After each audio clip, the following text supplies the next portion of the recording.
La grande période des vacances est sur le point de commencer pour des milliers de Québécois. Dès ce soir, en fait cet après-midi même, près de 165 000 travailleurs de la construction seront en congé pour les 2 prochaines semaines. À cela s'ajoutent tous les travailleurs dont les entreprises décident de fermer à cette période. On estime au total que 25 000 patrons ferment boutique.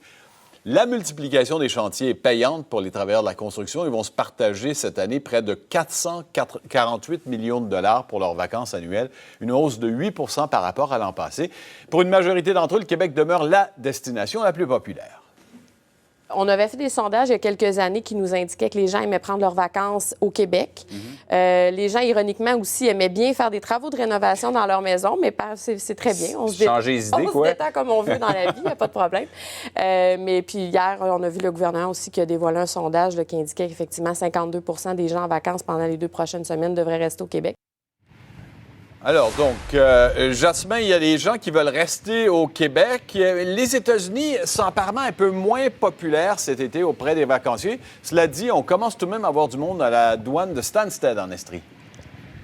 C'est ça, ça commence à s'activer. C'était très tranquille ce matin, Richard, mais là, effectivement, il faut dire que les travailleurs de la construction, la majorité, les vacances vont commencer à midi, peut-être un petit peu avant. Donc oui, ça commence tranquillement. Vous avez raison de dire que les États-Unis sont une destination vacances moins populaire cette année. Selon CA Québec, il y a 10 des vacanciers québécois qui vont se rendre de l'autre côté de la frontière durant l'été pour leurs vacances. C'est 3 de moins que l'année dernière. Alors, vous avez vu les douanes, le poste de Derby Line qui est à quelques pas d'où on se trouve. Alors, il y a une file d'attente assez... Bon, c'est respectable là, parce que, bon, disons que ça peut être sur des kilomètres. On a déjà connu ça, une période de vacances qui commençait avec une file d'attente qui durait des kilomètres. On n'en est pas là, mais ça commence là, à s'activer ici au poste frontalier de Derby Line. Je veux vous dire qu'il y a 3 voies d'accès ici à Stansted et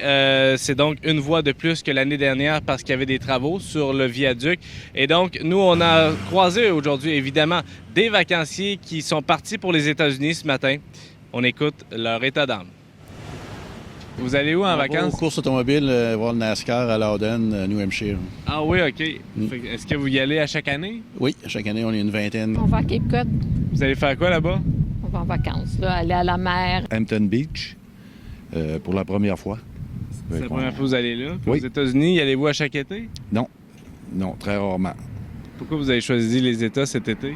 Pour faire différent. Il n'y a pas trop de monde aux douanes ce matin? Non, c'est pas pire. Puis il y a de bonne heure aussi. Ben oui, parce que d'habitude, c'est pire que ça. Là.